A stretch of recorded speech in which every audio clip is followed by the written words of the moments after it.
Hello, everybody. So we're getting people jumping on here, but we're going to go ahead and get started. If you missed the beginning, you can catch up on the recording.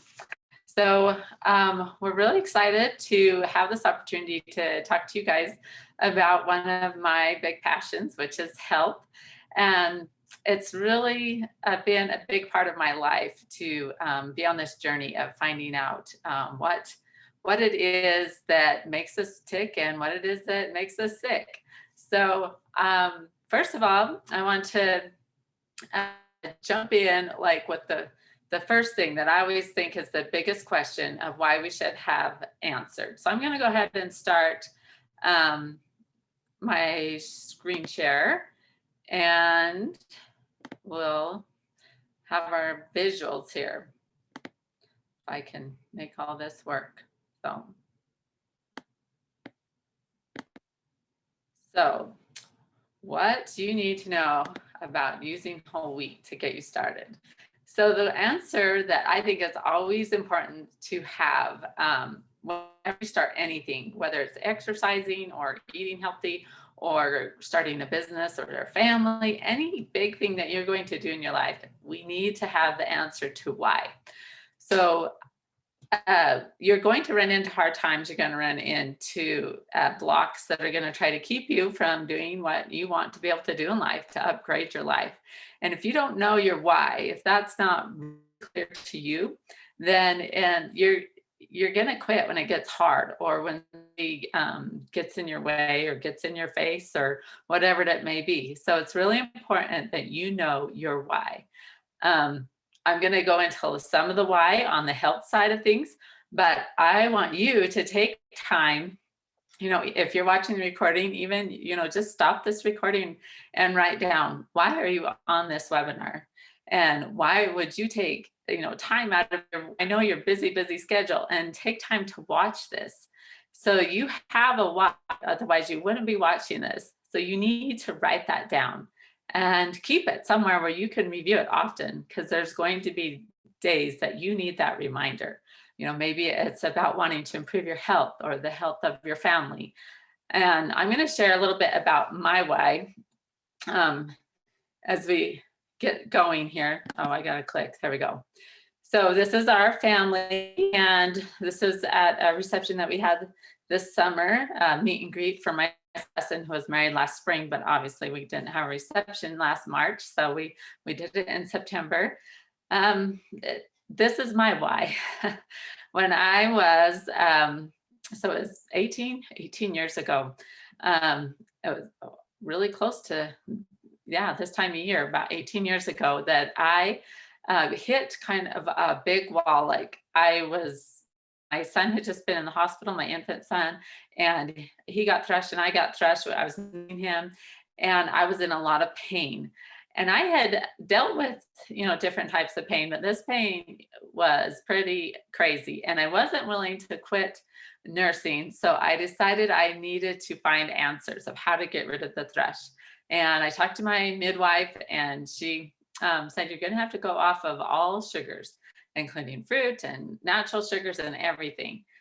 And it worked. I did it, but it started me on a journey, because not only did it clear up the thrush, but it cleared up, it helped level my emotions. So I had been dealing with depression since the time I was married. It had really hit me hard. But as I learned more about what depression was and how it affected me, I realized I had actually been dealing with depression for quite a while, and I just didn't even recognize what it was. So going on this no sugar thing, I started to realize that what I was eating was affecting how I was feeling emotionally, physically, mentally, spiritually, even, because I would just yo-yo between all these different emotions. I didn't even realize that I wasn't controlling those emotions. It was the chemicals that were brought on by what I was eating, or how my digestive system was processing that and how it was affecting me. And I started to really delve into what health looks like, what good food looks like, and how I could really get better. and stay on a lifestyle, not a diet, but a lifestyle of health that was yummy. That was really important to me because food's a big deal in my family. So it had to be yummy, it had to be nutritious, and it had to work, right? There's some crazy stuff out there, and I'm just not going to be able to get fish ones every day because I don't live by the ocean or things like that. So there's all kinds of weird stuff out there, but that's something that worked with my lifestyle at the same time. And so that's the journey that I've been on for the last 18 years. So hopefully, I know all of this information is out there on the web. You know, when I was started on this journey, it wasn't. I wish I had the Google. It would have been so amazing. Like I was asking questions everywhere. I was grabbing books everywhere that I could find them, especially cookbooks. And I was so disappointed so much of the time. And so it's really fortunate. This is all out there. You guys can go and research and find it at just in a few minutes. It's amazing what you can find. So I know this information is out there, but hopefully by being a part of this webinar, it will kind of shorten your learning curve. Because for me, it's always good to hear somebody else's story and kind of get their, hey, do this, don't do this, because it's so effective to just talk about it and to have somebody show you, walk you through, instead of having to do all the research yourself. So it's out there. If you don't get all of this, if you want more, it's out there. But hopefully I can help you in just sharing my story. So what a big part of my life, like I said, was my family. I wanted to be there for my family, and I wasn't able to do that when depression would hit, and I would feel like I was totally ruining their lives, let alone my life, and that they'd be better off without me. That wasn't conducive for a happy family, and that was the most important thing to me. So that was a big motivator for me to switch. And then as I started to learn about how foods are affecting my body, then I became important to me too. So my why was myself. Oh, I need to do this for me too. So what are some of the things you need to know to help you with your why? Why is whole wheat going to improve your health? So whole grains provide lots of vitamins and minerals. Um, and there's really whole wheat specifically is high in vitamin E and has an abundance of different B vitamins and a lot of other important minerals. And then also, we have to be able to absorb those minerals, and our digestive system has to be working. And fiber is a really big part of all of that being able to help us. Okay, so it's really important that we have that whole grain, and we're going to talk more about that. But so it has the vitamin minerals, the fiber that you need to break stuff down in our digestive system to actually absorb those vitamins and minerals. But sometimes it's good to go to well, why not the other way? Kind of understand what's the other side look like. It's good to understand the benefits, but why not? Why not eat white flour too and processed flours? So I want to help you understand what is happening when we process white flour. So when you eat white flour, it's actually a simple carb, which means that it breaks down really fast and it becomes a sugar in your digestive system. And so it has a chemical reaction in your brain, which suits you serotonin or dopamine or those feel-good hormones. And you're like, oh, this is awesome. I feel so great. It's so yummy. And then you're on this high, and then because there's not anything to sustain it, that's what makes it a simple carb, is there's nothing to sustain it. There's no protein or fats with it that are going to help sustain it. So then you just crash. Okay, so it gives you that high, feel good, and then it drops because there's nothing sustaining it. And then you just, oh well, I felt good, so I've got to have more, and you take more. So it actually turns into a sugar really fast, and sugars are very addictive, and it just starts to mess with our whole understanding of what food is doing for us, what foods we should be eating, because we're getting into this, I gotta feed the dopamine, or I gotta, I want to feel good. So that's what we're feeding. We're not nourishing ourselves. We're feeding our systems. Okay, the feel-good systems. So we want to change that. So we're actually nourishing our body, okay? Um, so all foods that are created on this earth from seed and animal products that are in their whole form and prepared properly, they're designed to benefit you. They have everything that they need in them to help you to get the most out of that food and for your body to recognize that, oh, I know exactly what to do with this fuel. You know, I break this down and I need this, and then this goes here, and the fiber processes it all, and your body eliminates waste. But you have to have all of that talking to each other. If you put something foreign in your body that your body doesn't know what to do with, then it stores it away as fat because it's trying to protect you. It's trying to protect you from being toxicized. So it takes all of that stuff like, oh, this isn't good for us, and we can't eliminate it because it doesn't have the right coating for that. And so we're going to have to do something with that. So they're wrap it up in fat and put it to the side so that it doesn't affect us. So we're going to protect the body from this toxin. Okay, so when you're eating processed foods, that's actually what is happening. Your body is saying, I don't really know how to process this. It's already been processed and re-put into different modes, and has synthetic vitamins put with it. Sometimes, like the fortified white wheat that we're all buying and putting in our breads. Those vitamins are man-made, and so they're not from foods that our body knows what to do with. And so it's not utilizing those vitamins that are put in there. And sometimes it's attracting. So if, say we're putting, I know some of the B vitamins, say we're putting the B vitamins in there, and they're saying, oh, I don't even know what this is. But, oh, there's something that's kind of similar. So that synthetic B vitamin attracts the B vitamins that are already in our body. And then it's holding it, and the body's storing it away so it doesn't hurt us. And so now you're becoming deficient as you're eating these foods because it's pulling away the B vitamins you do have. It's not adding to. So hopefully that makes sense. There's so much around that. I could go on all day, but I want you guys to just understand that processed foods are not fuel. They're not the fuel that your body was designed to use, okay? So to help us further to understand what are grains. So this picture kind of shows us what we have here. So this is like, if we could cut the kernel of wheat in half, this is kind of what we would see. So we have this endosperm. This is the big part that contains, all the carbohydrates and proteins. And this is the part that turns into the white flour. So this is the bran, the fiber, and it also protects the seed, and that's basically where all the vitamins are. And so, whoops, wrong way.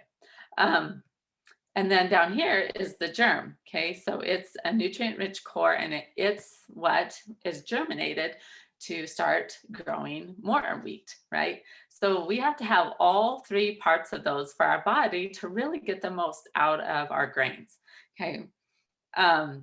When they make the white wheat, the way they process it is they're grinding it up, and this part it's where it has like a gluey gluten type stuff in it, and so all of that is being stripped away, and we're just left with this. The germ is taken out, and so a lot of people are buying wheat germ, or they're just buying the bran, but that's not necessarily good either because you're getting too much of it at one time, okay? So we have to have the whole thing to get the most out of it. So grains are actually a seed, okay? And obviously we kind of all recognize that everything has to grow from seed, and we think of wheat and corn and we just see them as grains, but they're really seeds as well.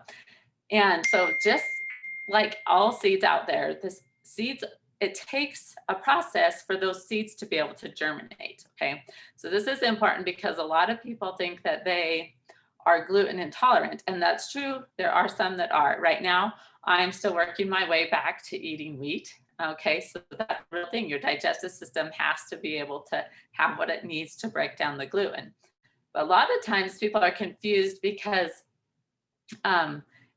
the the seed is made to protect itself, and it has what's called phytic acid. And so that's an amazing thing because phytic acid is what keeps it from germinating, right? So it keeps it just like you would take um, something that you want to preserve, put it in a food sealer, and it can keep a lot longer, right? Because it's protecting from all the enzymes out there that would want to break it down and spoil it. Well, that's what the phytic acid is doing for the wheat. Okay, so it's fascinating when you go and read about this because they have found wheat in tombs in Egypt, and that wheat is actually still good. So this is something else to take note of, that you can tell if your wheat is still optimal, operating its best. I mean, you can still eat it, but it's not necessarily the best for you unless it will still sprout. So I know that's a big question out there for us, is like,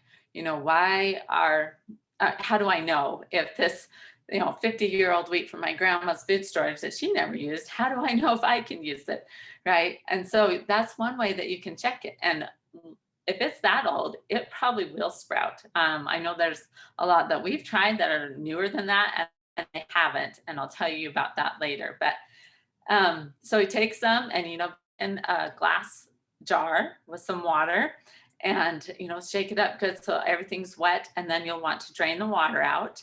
And you can do that every like morning and night. So just put some water in there, shake it up, drain the water out, and you want to have it just barely moist, right? So it will sprout but not drown. So once it's sprouted, then this wheat is still viable and it's good. So anyway, back to the tombs, it was amazing that they could find wheat in the tombs that was still sproutable.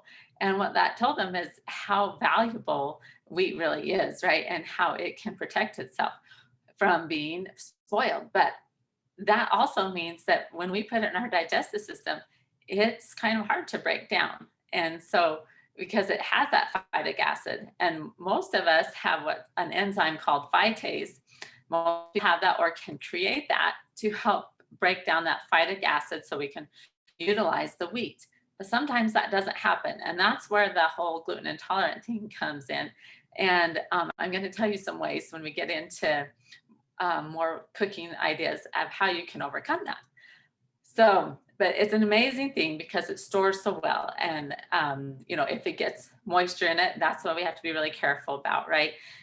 We live in Nevada, dry deserts. So we don't have to worry a whole lot about humidity. I keep mine in a bucket with a lid on it, keep it somewhere cool and dry, and it stays good for a long, long time. But if you are in a more humid area, you would want to probably have the wheat inside your bucket in a Mylar bag that is sealed, right? So less moisture is getting in there, hopefully none. And you have those, I don't know, you might even have to have like a dehumidifier in the room or something, just kind of depending on what your moisture is like. So we're going to talk now about the different ways that we can use it, okay?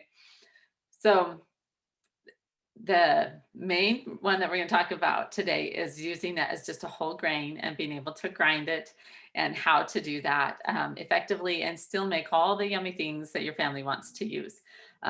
This picture right here of the just kind of plain bread, this is what our whole wheat bread looks like. It's made from 100% hard white wheat, usually. Sometimes they'll mix it with some red wheat. This picture over here is like of putting sprouted wheat in your bread mixture. And this is kind of what sourdough bread might look like here in the bottom left. And then over here is some pancakes that made just from soaking the flour. So those are a couple different things that we're going to talk about. But on the sourdough side, so sourdough is actually really amazing, but we're not going to be able to all of that in this webinar today because this is just kind of the basics of whole wheat. But it's important to know that whenever you are doing one of these, the sourdough, the soaking, the sprouting, it is breaking down that phytic acid for you. Okay, because the soaking process breaks down the phytic acid. So just like if you take a seed and you want it to germinate, you want it to grow, you're going to go plant it, and that moisture and the soil and the sunlight, all those things, but mostly the moisture initially is what makes that sprout and start to grow. And so those are really valuable tools to be able to use. But it takes a little bit more of a learning curve. It's not hard.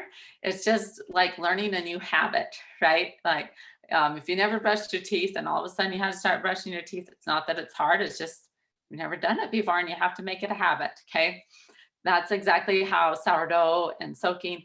I think sprouting a little more time consuming, but it's still doable. And if it makes it so that you can still enjoy whole grains, it's worth it because we have some amazing benefits that come from grains that we don't necessarily get from anywhere else. It's hard to have that well-rounded nutritional value that you need without eating a well-rounded diet, right? So grains are important and we want to keep them. And if you have to sprout to do that, and this is another reason why sprouting, um, I'm gonna have to change how do I move the thing? McKatie, can you read this for me? Because I can only see part of it. Okay, 300%. Vitamin E increases 300%.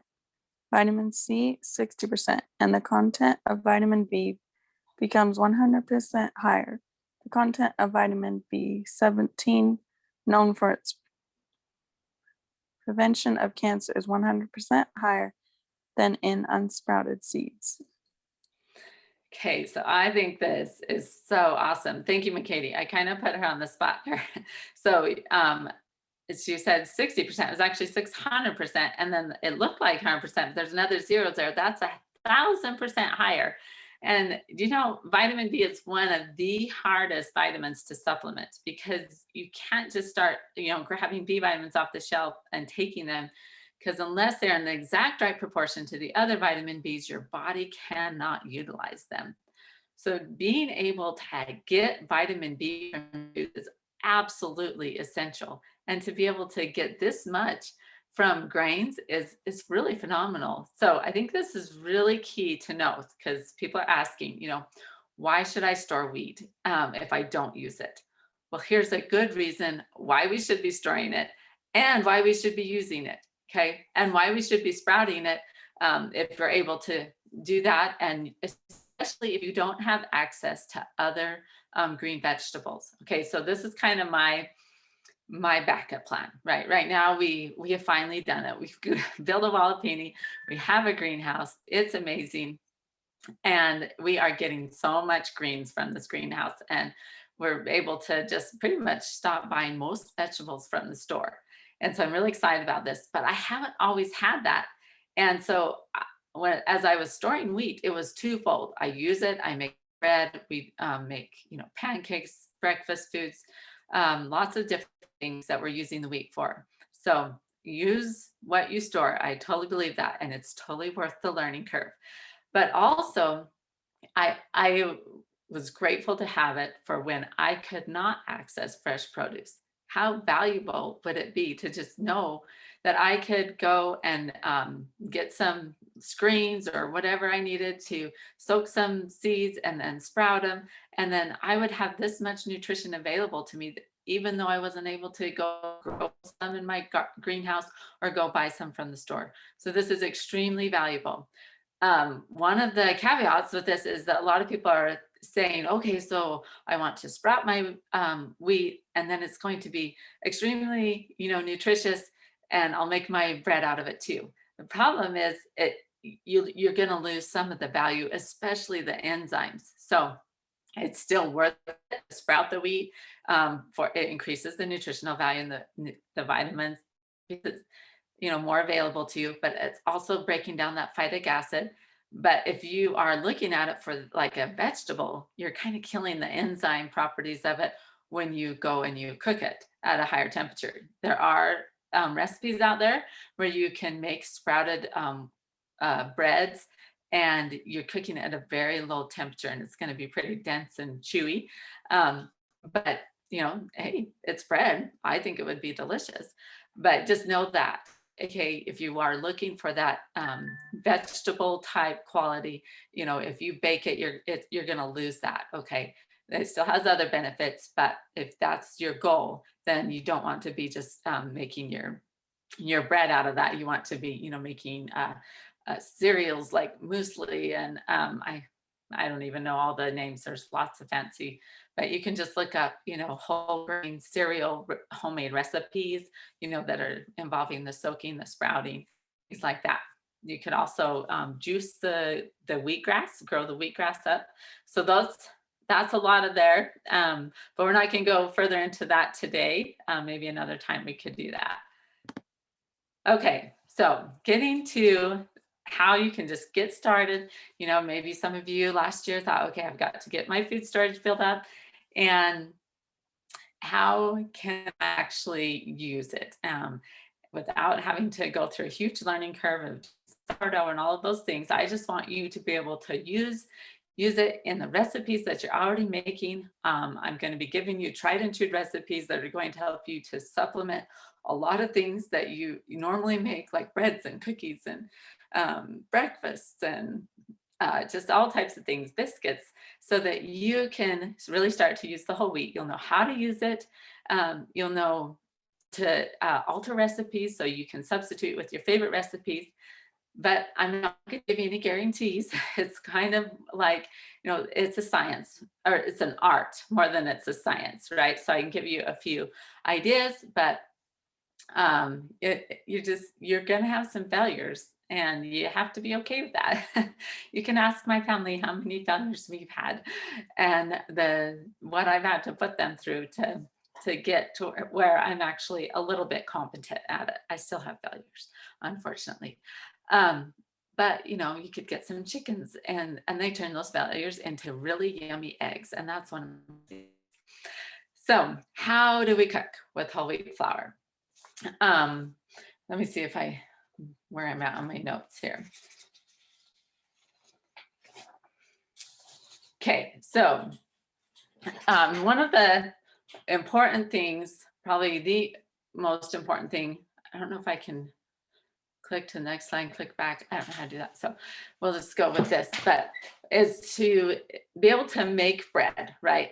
We have all this wheat, and we aren't necessarily going to be making cakes, even though that's what I have a picture of here. We don't necessarily want to be making cakes and cookies for our family to subsist on, especially when, we're relying on it and there isn't what we want available to us in the stores. So knowing how to make bread is kind of the basic necessity. So I'm just going to kind of walk you through what that looks like, right? Because if you've been using white flour, it seems kind of impossible to switch to whole wheat. And so a lot of the recipes out there suggest that you just start by supplementing 50% wheat flour. And I think that's a good idea, especially if you have never eaten whole wheat much at all, or your family hasn't, because there is going to be a digestive adjustment. So people are kind of afraid of it because they've had some bad experiences. The whole wheat has the fiber in it, right? And if they're not used to eating that introduction of extra fiber is going to cause some loose stools. And so that kind of scares people, right? I think, maybe I'm gluten intolerant, or who knows, but it's not the case. Usually if you're gluten intolerant, you're going to have extreme stomach pain and other issues when you eat wheat or white flour. So it just means if you start to have some digestive changes, that your body is not used to that much flour. So if you guys aren't doing it at all, I would suggest starting doing half and half, maybe for a month or so, and then just start to increase that. And your digestive systems will quickly adjust to that. And I think they'll be happier. You'll probably find that a lot of things start to level out and be better, that things that were frustrating you before about your digestive system. So persevere through that initial dietary change. So to make the bread, you're going to start with your liquids. And so this is my process. I'm just going to kind of tell you how I go through it. There's my mom through tons of frustration, and we ate a lot of really dense brick-like bread, but she kind of perfected this recipe. So kudos to my mom. So I put my liquid in my mixing bowl, and then I'll put my fat, and I use honey as a sweetener. And I'd really encourage you, if you're upgrading your health, to also upgrade your sweetener. Okay. If you're going to upgrade to whole wheat, you might as well upgrade to a natural sweetener as well. So I use honey in my bread, and it doesn't take a bunch because the whole wheat, actually, when you're using the whole grain, it's actually sweeter and kind of has a nutty flavor. So you don't need as much added sweetener and flavor because there's already its own natural yummy flavor. So I put the water, the fat, which I use butter usually, but you can use olive oil. And then the honey, and then the salt, and I'll mix that. So it's just kind of mixed a little bit before I start adding the flour. And then I use 100% whole wheat, and I also use white wheat. And this is really important for when you're starting out. If you can get a hold of white wheat, it's going to make it really easier, the transition a lot easier. So you can, the texture and the look and everything is going to be a lot more mild than your hard red wheat. I like the red wheat because it does have a richer, nuttier flavor, and so I really like that. But most of the time, I'm not dipping out 2 buckets, so I'll just use the hard white wheat.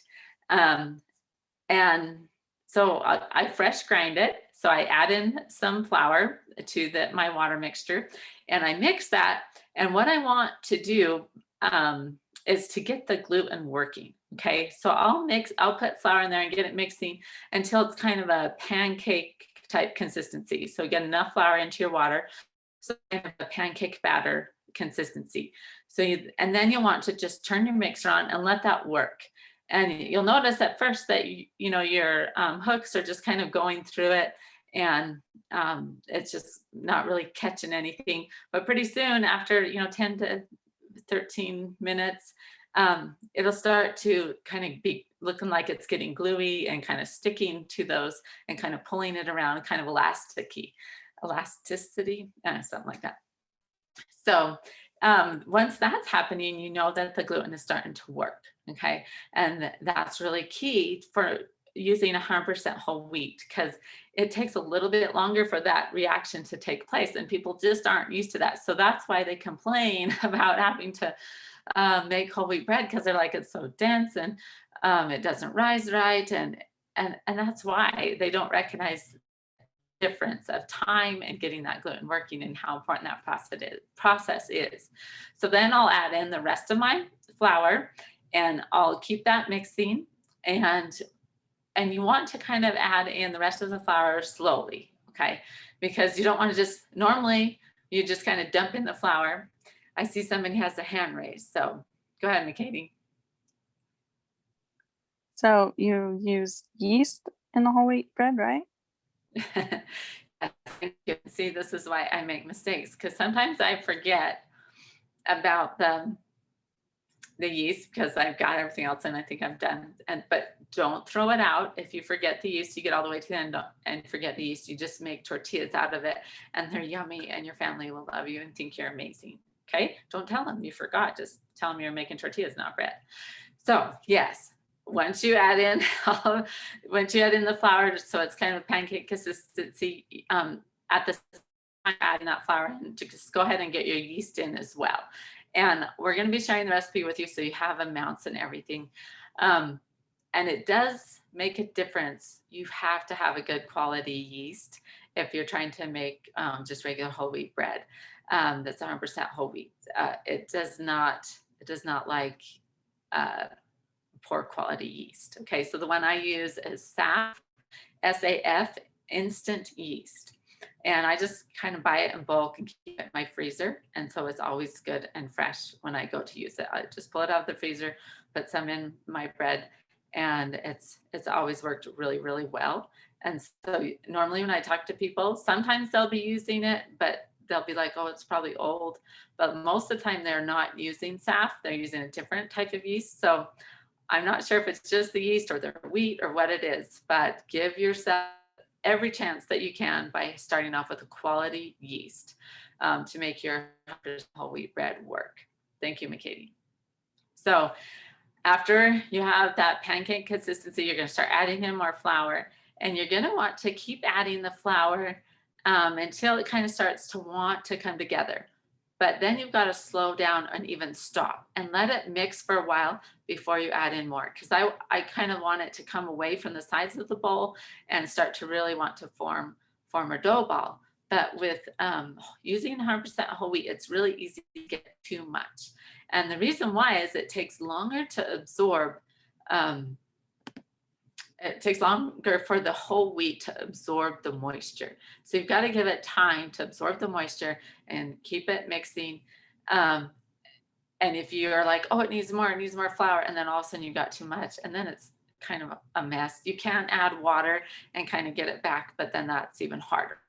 Okay, so that's kind of where you got to be slow and pay attention. And this is not your white flour that you're used to working with. Okay, but if you remember this quote, especially in whatever it is that you're making with whole wheat, it's going to make your life so much better. Okay, so when baking with whole wheat flour, let the batter rest and hydrate before baking.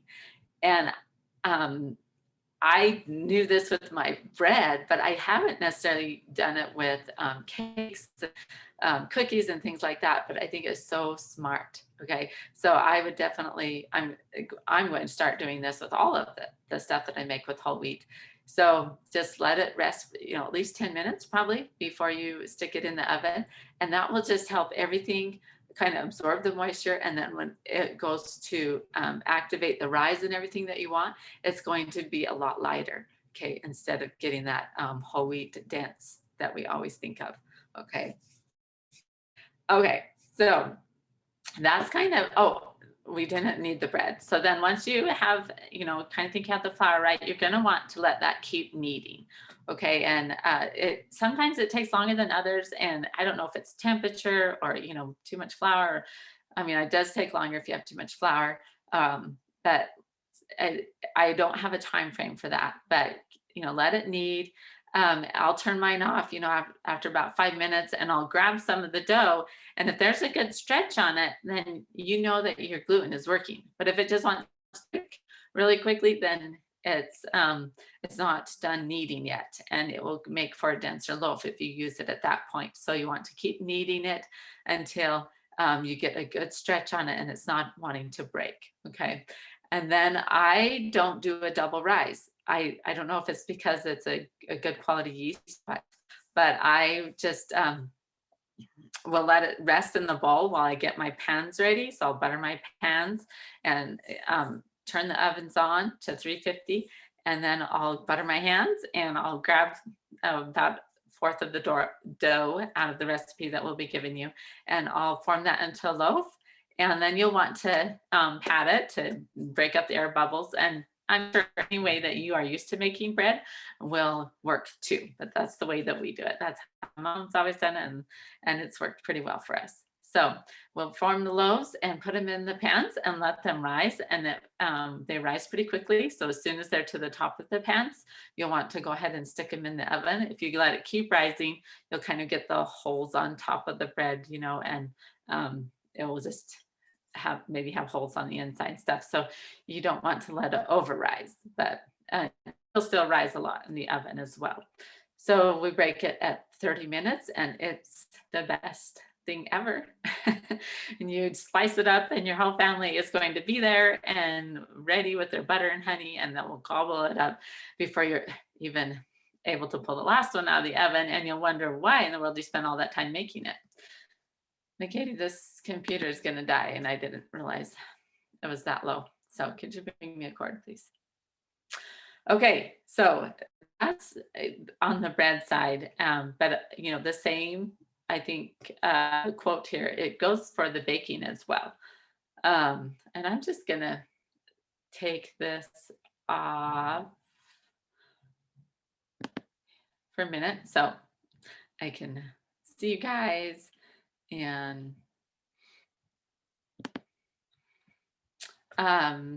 you can see me a little bit more. So baking with whole wheat flour, you're doing cakes and cookies and things like that. I just want to be careful that you are not putting too much flour in. Okay, so you can do one of two things. You can increase your liquids a little bit. So if you're just trying to convert a recipe and it's saying to do a cup of milk and then you have 2 cups of flour, you might want to increase that milk just a little bit if you're using whole wheat flour, but remember the rest thing so it absorbs all that liquid. Or you could just decrease the flour by a little bit. So that's what you can do for some of your favorite recipes into whole wheat recipes. And another really helpful thing is to grind your own flour. And I know that that is not always the easiest thing to have a wheat grinder and all that stuff. And we are going to be talking more about that later. I gotta plug in my computer real fast here.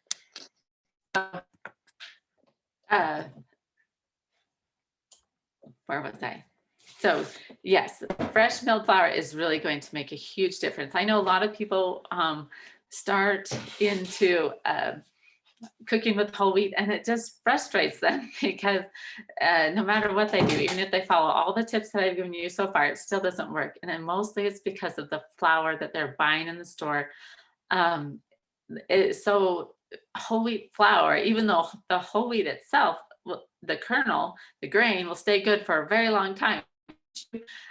Grind it, it goes rancid really easily and fast. Okay, so it doesn't matter how well packaged it is, unless you're buying it from that it's been kept in the freezer or fridge temperature the whole time since it's been ground. If you're buying it off the shelf, it is most likely rancid.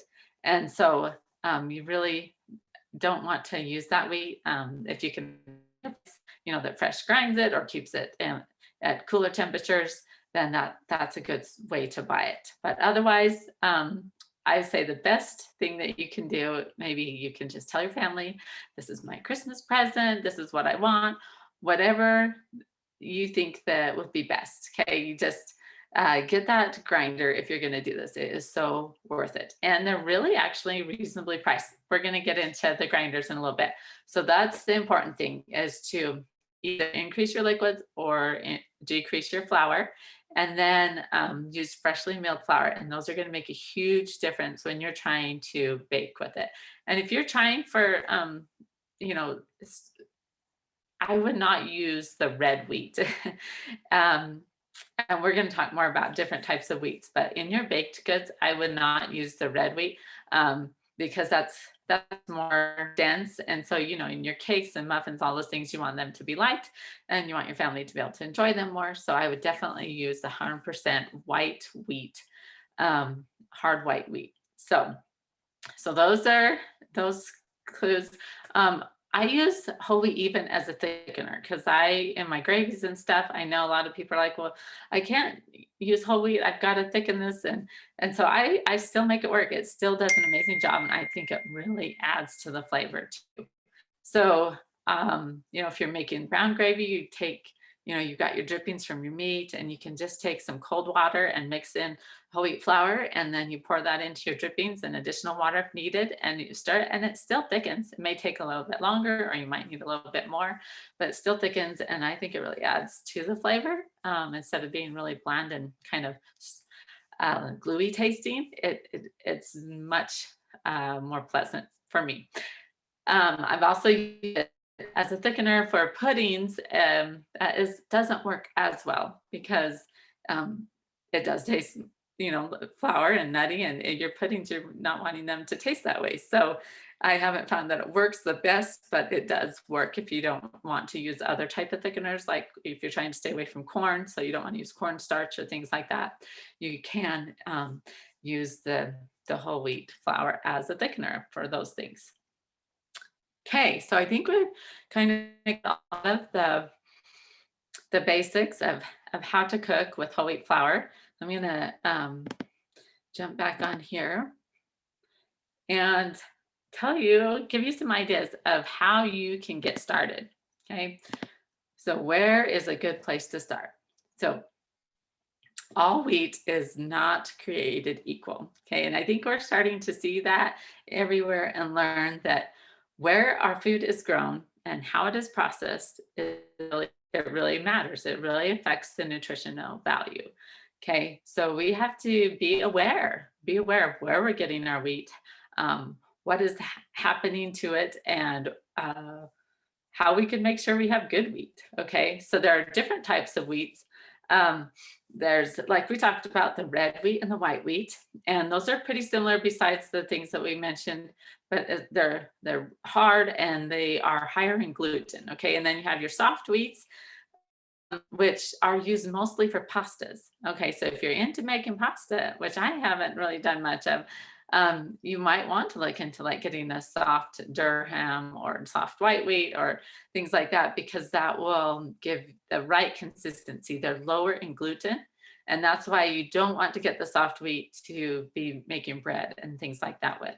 So most people, they are storing the hard red or hard white wheat, and that's going to be the most usable thing for making breads and all of your quick breads and muffins and things like that. So be watch for that, right? Make sure that it's a hard wheat versus a soft wheat, unless you're really into making pasta and that's what you're buying wheat for. Okay. And then we also have different types of wheat. So there's tons and tons of strains, and you'll hear a lot about kamut, or I say it kamut. Also, spelt is another one, and those are wheats, but they are an ancient strain of wheat. And so anciently, when the wheat was grown, it was actually a lot lower in gluten than the wheats that we have today. Okay, so they've been modified, or bred. Wheats are not, as right now that are being grown, are not genetically modified. So that's important to know, because that's a big concern for a lot of people. So, but they just bred them differently. So there's different strains of wheat, right? And so we've kind of bred a lot of gluten into them over the hundreds of years of wheat production. So that's something to be aware of. So if you really do struggle with gluten and you think, I can't do this, maybe you can. Don't throw it out too soon. You just need to try different strains. Okay, look at some of these ancient grains, or talk to the producers and tell them what you're looking for, that you need something low in gluten, and see if it works for you better than just the regular wheat. So, and I actually really enjoy cooking using spelt. I think it works better in cakes and things like that. So it kind of gives you more of the feeling that you get when you're using white flour. So you might actually like it better. It's more expensive and a little bit harder to find. Okay, so that's something to watch for. The other thing is, so where to get it is that it is going to be important to, as much as you can, to be able to find out how the wheat is grown. So there's a lot of things happening with our food production, which is pretty sad. But one of the things that they're doing with wheat is trying to just make it easy to do the production and to harvest it, right? And so it's pretty hard when you grow something. When you grow your zucchinis or whatever, they don't all ripen and grow at the same rate. And that's the same with the wheat in the field. It doesn't all ripen at the same rate. And so the farmers, in order to make this process easier for them, they spray the wheat with Roundup or glyphosate, so that it will tell the plant to go dormant. So it'll ripen, and they'll all ripen at the same time. And that's means it processes easier and tests better for them and everything. But what we're finding is that glyphosate, which is designed to kill, and that's why the plant is going into dormancy and ripening, is because the glyphosate is shutting the plant down, and it kills pesticides, insects, all of those pests and insects and weeds and things like that. That's what these sides are designed to do, is to kill. And our digestive system is made up of microscopic bugs and life. And so they're finding that glyphosate is finding its way into our digestive systems through the food that we're eating. which is killing that beneficial life that we need. We need it there to be able to break down the foods, to be able to uptake the nutrients, to have a healthy gut means to have a healthy life. And so, I mean, that you have to go through all your wheat out or whatever, but as you buy wheat, just try to find out how it is being harvested and what the process is there. And it's just really best if you can know your farmer. But there are still other things that you can look for. Rainy Day Foods has options where you can go on the organic side and you can get the organic wheat, which means that it hasn't been sprayed with the glyphosate to ripen it. There's also other websites out there. If you just look up whole grains, you can do that.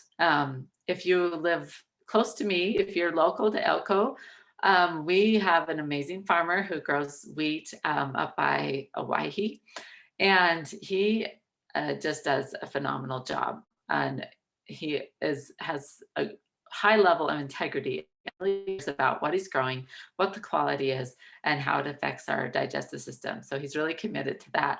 And so if you guys are wanting wheat and we put together an order and get that to him, we can't all run up there to his place and get it. I don't think that would really work for him. But if we put together a big order and I tell him how much we need, then I can go up there and get it when it's ready, and then we can distribute it. So it's an amazing, amazing option here for us in Elko, Nevada.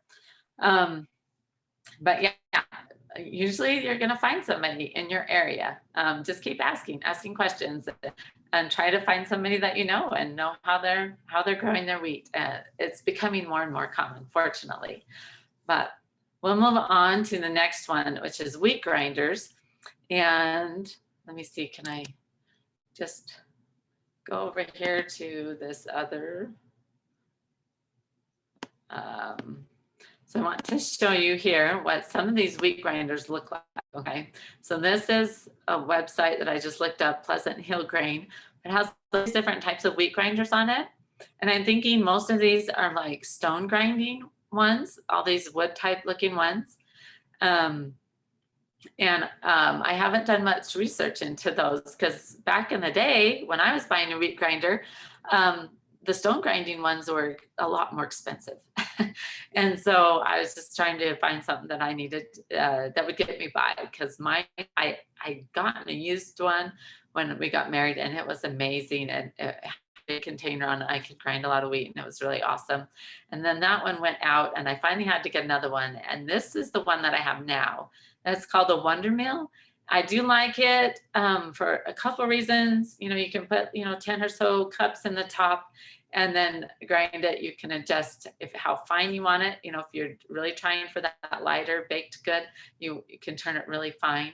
And it blows it into this container, which then you can just put the lid. It has a different lid that you can put on top of this, and then you can put that right in your freezer, so you're not always having to grind wheat. When you need it, you can have some in the freezer available for you to just pull out and grab a couple of cups from or whatever. So I do like that about this. My sister has this one and it's worked pretty well for her for the most part. So the flour goes in the bottom here and you just pull that out, but then you have to dump it into another container to be able to put it in the freezer, which Schwann's ice cream buckets work great for that. I don't know if you can get access to those, but I was really excited because my daughter-in-law just recently, her mother gave her this one for a present, and I was really amazed that the price is actually really comparable, and it seems to be working pretty well. You can use the lever on the side here to go really fine or coarse, and so it seems to be pretty nice, and the price is comparable, and it's a stone grinder, which I think is actually gives you a better quality in the end to use the stone grinder. And then of course there's lots of different ones here, industrial ones, hand grinders, which, maybe if you can have one of those on hand. I'm not interested in doing that all the time, but if I didn't have electricity, I think it's really important to have a hand grinder. So we have a few hand grinders on hand in case of emergencies. So this is kind of a fun website to go and look at. Those are your grinders. I think it's really important. Do what it takes to get the grinder. of course, you have to figure out how to do that. Let me see, how do I go back into this mode here? Okay, so let's see. Before we go on here, I'm just going to see, is anybody have any questions? Or is it just us on here right now?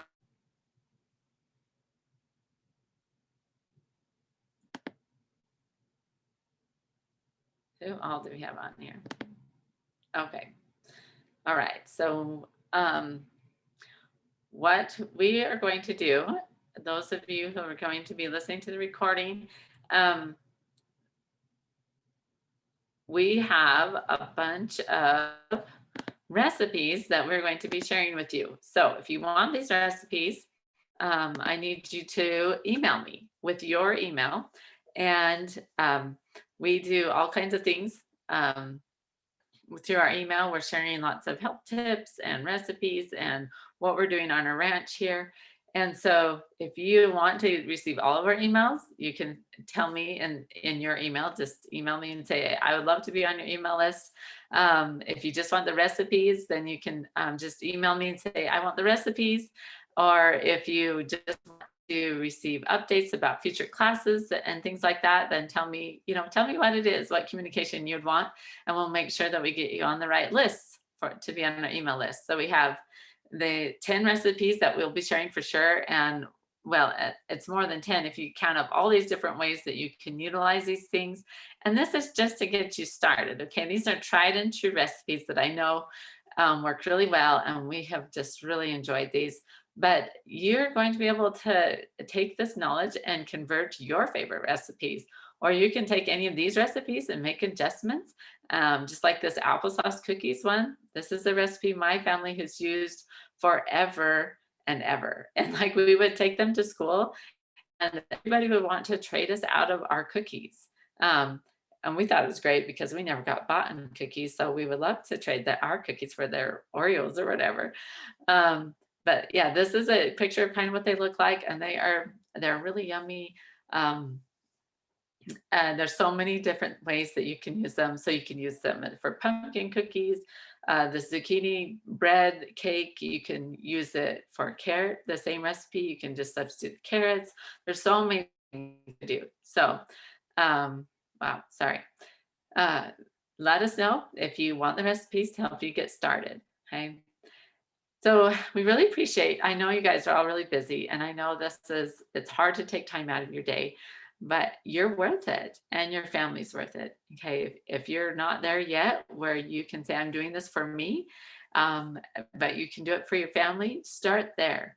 But really, I hope that you'll start to see the benefits and you'll come to that point where you value, that you will upgrade your health, and that you will see all the benefits of it, and that you'll be able to continue to serve and help others because you feel great and you have nourished you.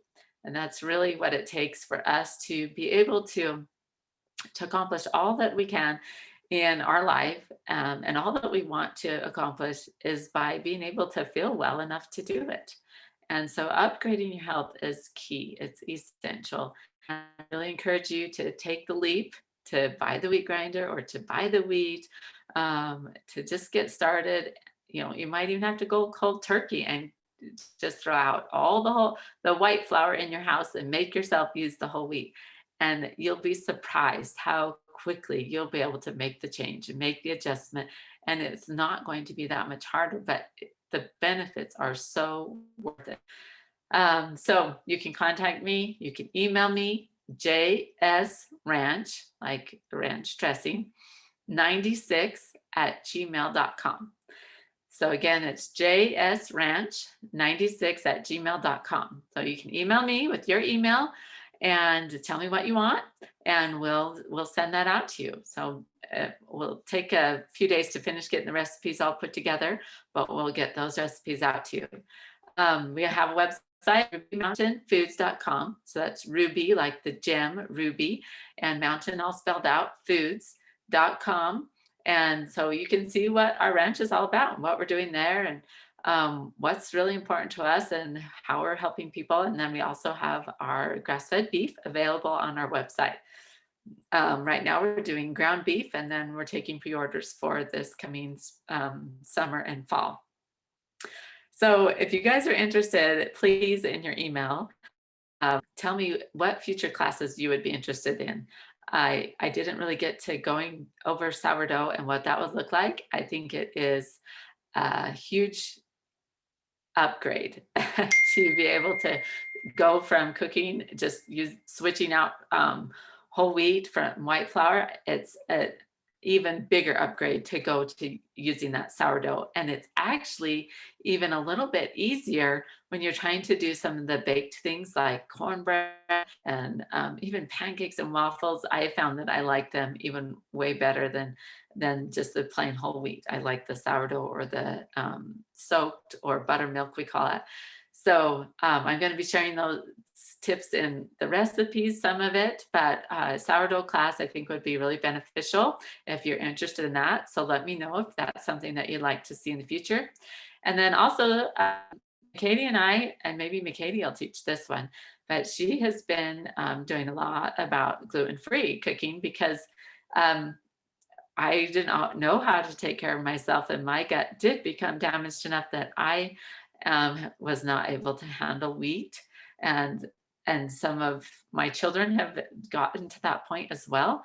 And so we've been on a healing journey, and we are confident that in the future we will be able to, in the near future.